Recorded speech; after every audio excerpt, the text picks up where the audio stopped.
Hi, I'm Gwen Richardson, producer and host of the weekly live stream show, Black Authors Matter TV.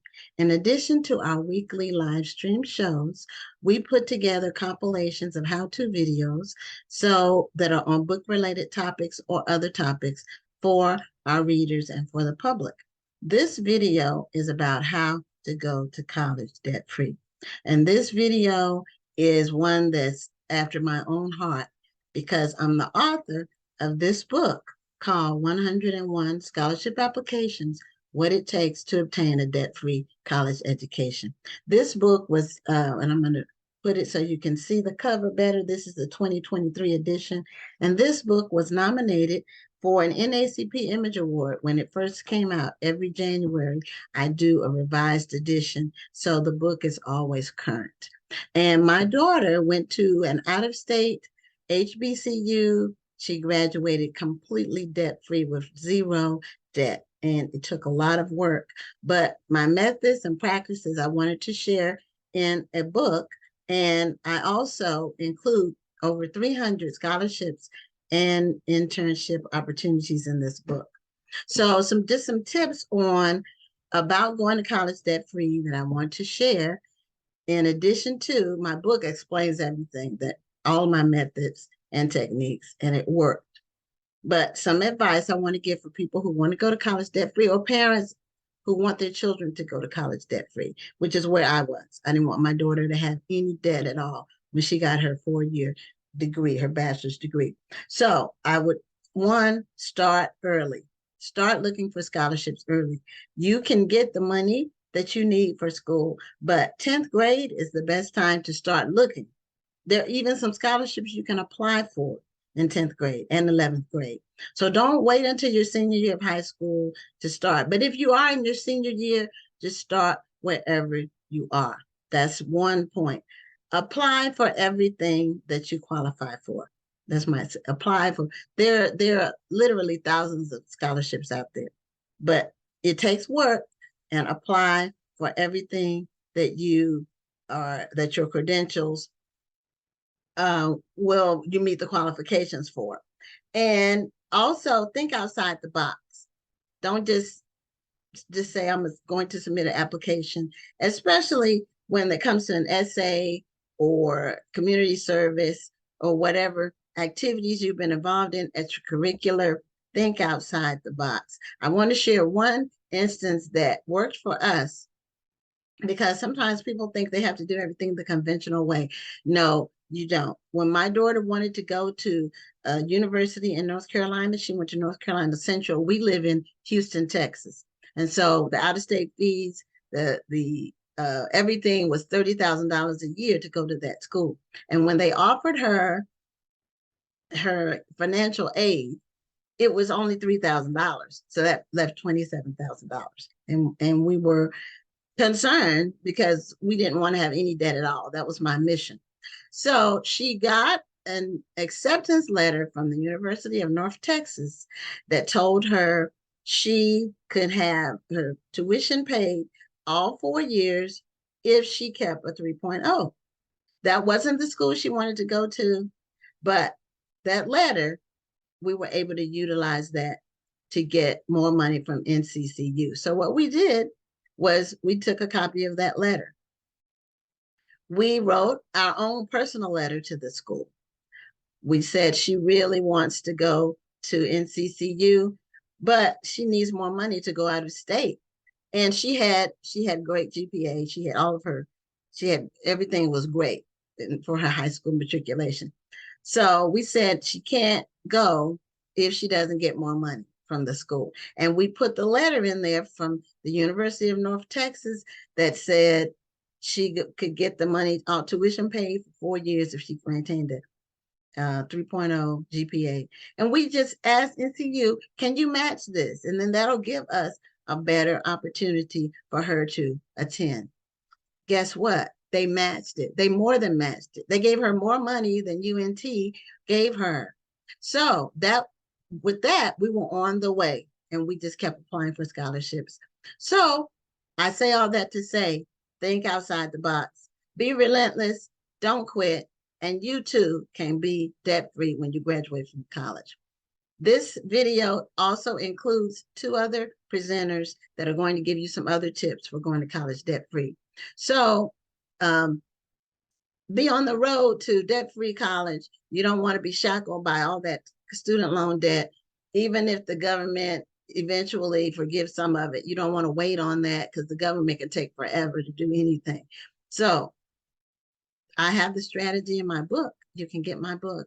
It will tell you how to do it, and there's 300 scholarships in it. So enjoy the rest of this presentation. The other 2 speakers will give you some other tips on going to college debt-free. And my wish is that every student that hears my voice will be debt-free when they graduate. Bye-bye and be blessed. How do we cut expenses? Because our daughter is going to college debt-free as well. But that doesn't mean that she's not calling home saying, Mom, I need money for this and I need money for that. Okay, no problem. And again, my book is simple. I wrote it not to be, I'm educated and have degrees, but it's so easy an elementary student can understand it. And there's 2 steps in the book. And the first step is compare community college costs versus university costs.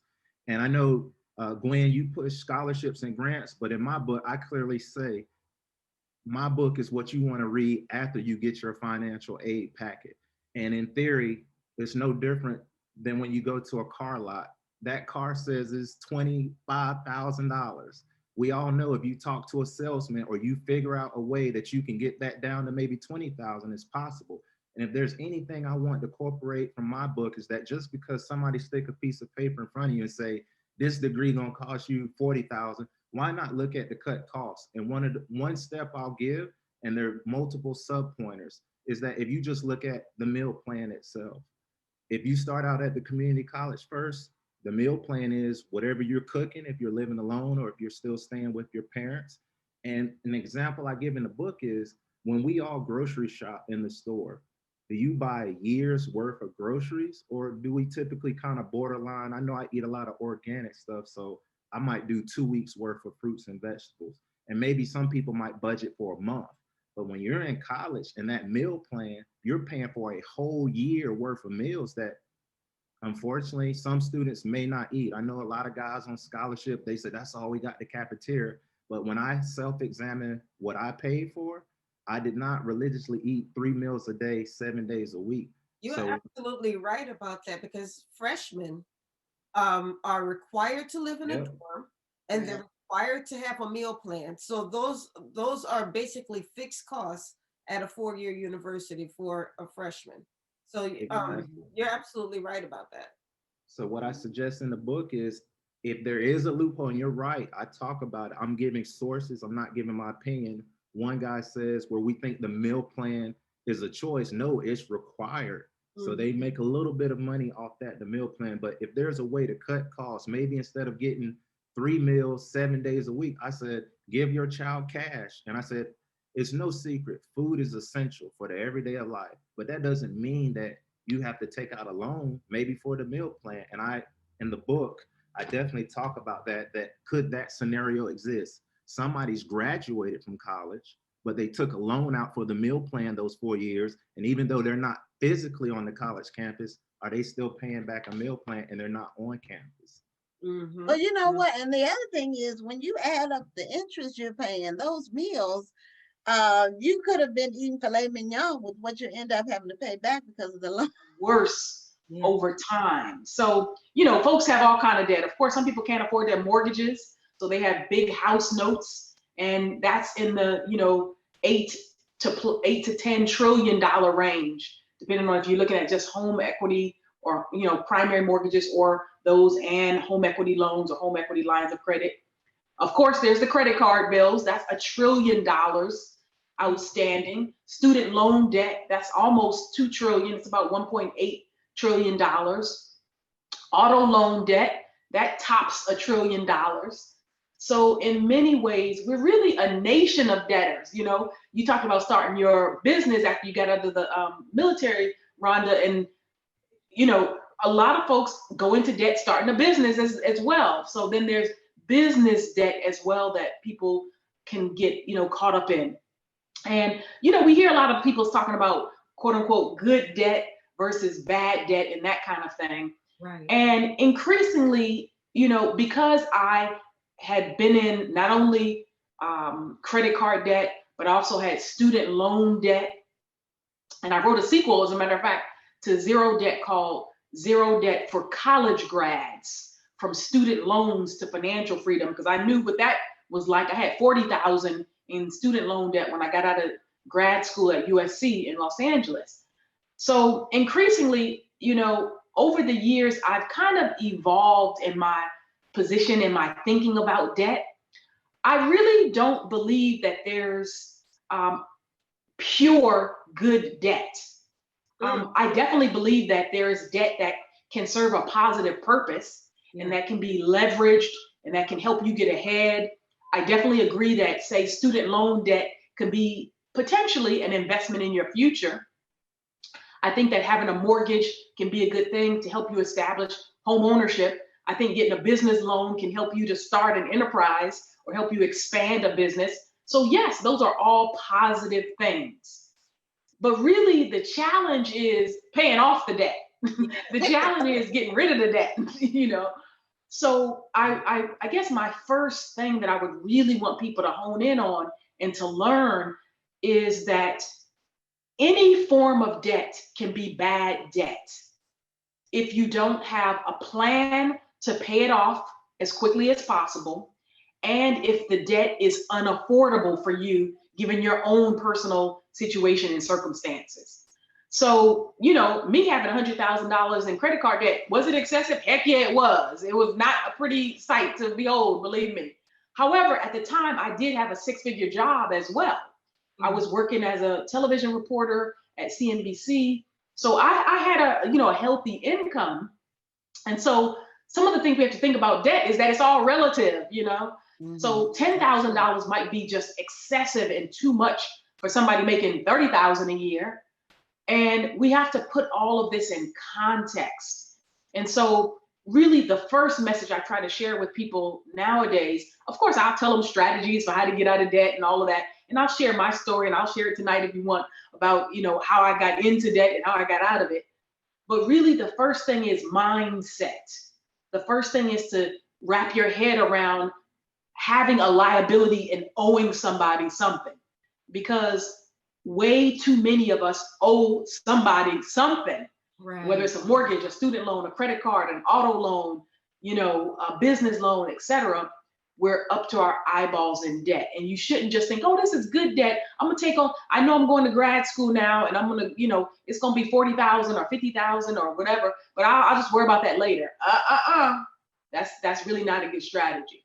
With the college loan debt, which is one my passion, because I have the book about debt-free college as well. But mine is to don't get the debt on the front end, not paying it back, because that's a whole different conversation or a series of conversations. But what I find is people don't understand the trap of compound interest. They don't understand what it means, and they don't understand how quickly it accumulates, especially when the principal is a large amount. So you were talking about $40,000 in college loan debt, but if people pay the minimum, by the time they pay it off, if they ever pay it off, it will have tripled because of the compound interest. And people just don't understand that on the front end. And the time to understand it is on the front end before you sign up for the loan. That's right. If I could, just to put a bow around the second part of what Gwen said around interest and people not knowing whether it's about college loans and not getting into debt in the first place and all of that, because that's very, very valid. And I do agree with you that the best strategy of all is to not get into debt in the first place. So on the loan front, certainly for college debt, you really need to think about alternatives to student loan debt before you even go to college, before you try to take out a student loan. So scholarships, grants, paid internships, work study, and the parents' own resources, whether that's mama or grandmama kicking in some money, some funds that might be in a 529 plan, Uncle Joe, who's proud of you, gonna pay for the books, whatever it is, you need to marshal those resources first and foremost before you even sign on the, sign on the dotted line for a loan. And certainly if you do, as a last resort, have to take on college debt, you absolutely need to know about subsidized and unsubsidized loans. Because yes, somebody might have $40,000 like I had coming out of grad school, but today's college graduate, they might think, well, okay, I got these loans, back in 2018, and now here it is 2021, I'm graduating now. I know I signed for $10,000 a year, let's say over 4 years, so I got 40,000. No, not so fast. Your 40 is more like 45 or 6 now, because interest has been accruing over time. So yeah, we need to teach folks about that so they can really understand whether it's interest, simple interest, compounded interest, because interest works both ways. Just like you can invest and earn a lot of money and gain interest on top of interest, compounded interest, when you're paying it, it works the same way too. It snowballs, and that interest compounds and goes on top of the prior interest that you have to pay. So you really do need to take some time to educate yourself and to make smart choices, especially when it comes to any kind of debt you might take on. Well, I would say that both Gwen and I are blessed in that both of our daughters have gone to college debt free. Yes. But at the same time, even though my daughter's going to college debt free, I always remind her to continue to apply for scholarships, because even though her education is paid for, I think what sometimes people forget is that there are those other expenses like food, about, incidentals, about, having to buy some deodorant or bath stuff or things to decorate your dorm room, And just those little going out occasionally. Going out? Going out occasionally. Yes, going out Which occasionally. is a big part of the college experience. Right. So I have college on the brain, you ladies, I'll tell you this, because I have a 23-year-old daughter who's a recent college graduate. She graduated a couple years ago from University of Texas at Austin, and she's working now, and she was in the business school there at McCombs and got a degree in marketing. I have a 21-year-old son who is a junior in Raleigh at North Carolina State University. He's doing very well, and one more year he'll be graduating. And then I have a college-bound teenager who's in high school, who is, in 3 more years going to be heading off to college. So y'all know I got college on the brain, okay? So when my oldest daughter went to college, I started taking them on college tours, and we did trips and visits to different campuses. I did the same thing with my son, subsequent to her, obviously, and then I'm doing the same thing with Alexis. Alexis is 15, and she's already done like 2 pre-college programs, in the summertime, et cetera. So we're keeping them on that track. But I can tell you this, most parents don't know the full cost. Like, people just mistakenly think like, okay, I got to worry about this tuition or this, room and board. Or maybe they think, okay, cost of attendance, tuition, fees, room and board, books and supplies. And they think that that's it. Well, that's far from all of the college costs that you're going to encounter. And so one of the things, again, y'all know I've written 15 books. We're going to talk about zero debt mostly, but but I've written 15 books. And the latest shows. Pardon me? I said 15 books and some TV shows. And some TV shows. A couple of them. So, but the latest series that I wrote is actually called College Secrets. And the flagship book, let me see if I have a copy over here. Okay. I don't know if it's visible. Yeah, here we go. See it real good. Mm-hmm. Yes. Okay. There we go. So College Secrets, how to save money, cut college costs, and graduate debt free. This is for 12th graders before they go to college, and current college students and their parents, to teach them about what I call the 3 different sets of college costs. Because really there's pre-college costs before you even go to college, before mama and daddy ever even write a check for tuition, okay, or take out a student loan. Mm-hmm. So those pre-college costs are SAT and ACT scores, testing for that, tutoring programs, summer programs, pre-college programs, enrichment, all the extracurriculars, the stuff that you have to do to make yourself competitive, not to mention all the application fees, et cetera, to get into college. So that's the pre-college costs. Then there's the upfront costs, tuition, fees, room and board, books and supplies. But then there's the hidden costs of college, or what I call the back end costs of college. And that's the stuff that you're like, what? Nobody even told me. I didn't even know all of this, you know, all these extra fees they were going to hit me with. And so it's everything from, you know, if you have a kid who has a car, well, they're going to pay for the privilege to park that car on campus. And it's going to be, you know, depending on which part of the country they're in, about, you know, $600 to $800 average a year, but it could be a couple $1,000s if you're in a high cost state. Your kid want to go Greek and join, you know, a sorority or fraternity. Thank you for watching this how-to video, and I hope it was informative for you. To keep abreast of the other how-to videos we post, as well as our weekly live stream show, subscribe to our Black Authors Matter TV YouTube channel. Be encouraged and be blessed. Bye-bye.